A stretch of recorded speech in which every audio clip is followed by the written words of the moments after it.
Bu gün Cavidlə danışdım. Əhvalı çox yaxşıdır. Salam deyir bütün dostlara, tanışlara. Onun narazılığı xüsusilə baş prokurorluqdan narazıdır.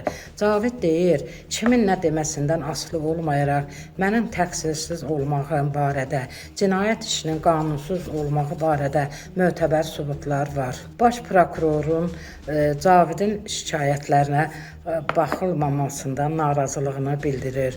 O oradan öz sözünü deyir. Baş prokuror, niyə şikayətlərə baxmayırsınız?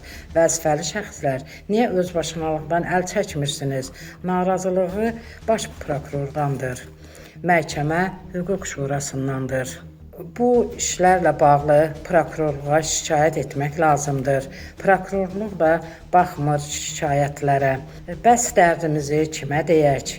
Bir yandan da öz əlaltılarına böhtan xarakterli yazılar yazdırırlar. Cavid hardansa eşidib, hansısa saytdə bəzi şəxslər onun barəsində yalan böhtan xarakterli, əsası olmayan boş-boş yazılar yazırlar. Onu yazanlar var ha.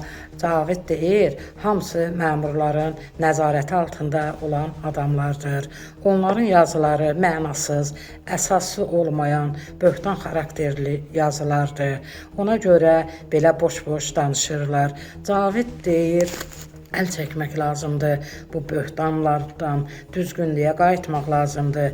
Mən özümü günahsız olduğumu, təqsirsiz olduğumu ortadakı sənədlərlə sübut edirəm. Baş prokuror və Məhkəmə Hüquq Şurasının sədri, nə vaxta qədər insanların taleyi ilə oynayacaqsınız?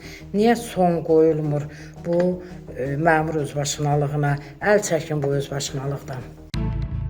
7 gün xəbərin YouTube kanalına abunə olun. Bundan başqa, həqiqətlərdən daha çox insanın vaxtında xəbər tutması üçün videoları bəyənin və paylaşın.